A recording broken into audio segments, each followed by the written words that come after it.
If I would write something for this evening, I thought about it, and of course it had to be a eulogy. Given current affairs, it could be an elegy for integration, but tonight is a celebration, so it had to be a eulogy, an E-U-L-O-G-Y. Now, of course, there is a whole poetic tradition of praise poems. I don't know if you know the brilliant US poet Sharon Olds, in her 70s now, who recently published her book of odes. Odes to all sorts of things. An ode to spoons, an ode to thought, an ode to body fat, even an ode to hip replacements. So here's mine, which is actually an extended series of little odes, so bear with me, and thank you for listening. An ode to UACES.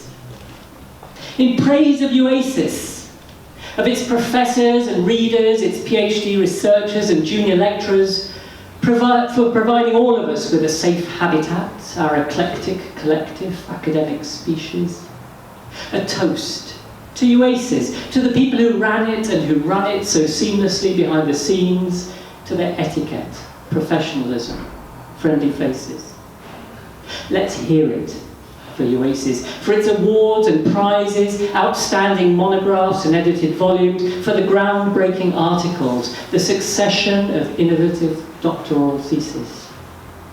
Thanks be for UACES, for the editors and reviewers of its international peer-reviewed publications, the top-notch JASA and tip-top cream-of-the-crop Journal of Common Market Studies. Alleluia for UACES, for its generous grants and bursaries, funding conference trips and collaborative research networks, presently in energy, accountability, and technology security societies. Thumbs up for UACES, for its blogs, forums, directory of experts, not to forget its rotating committee members, their consultation and conciliation, hotly debated formation of local pub preferences. A tribute to UACES, to its small bespoke workshops and familial annual conferences in far-off, exotic, sunny places, and sometimes in Britain. A shout out for UACES, for every university that hosts us, from Angers to Bilbao and Bruges, Cambridge, Cork and Krakow, and next year Bath, maybe one day Cadiz, Venice, Tbilisi, Tunis.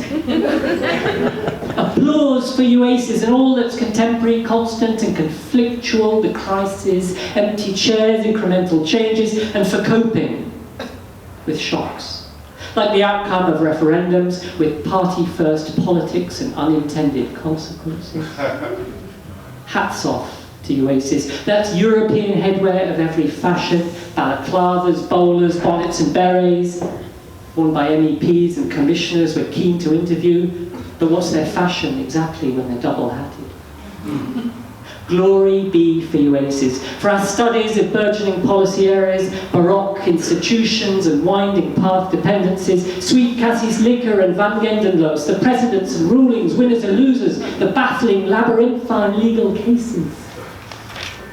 A merit for UACES, for its 7 patrons and constitution, its AGM and annual elections, and for keeping UACES on a steady course, a distinction for our former chair and secretary, now honorary president, Helen Wallace.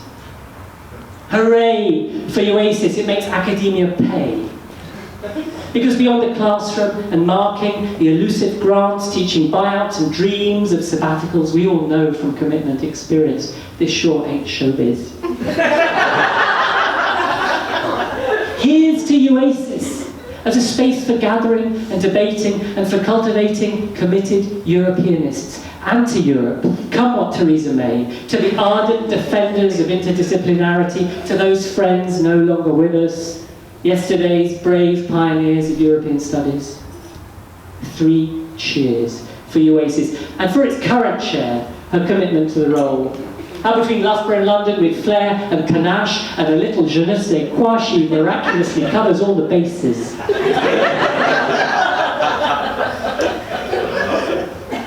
So, let's all of us raise a glass to UACES, For 50 years of association past, an achievement that surely can't be undone.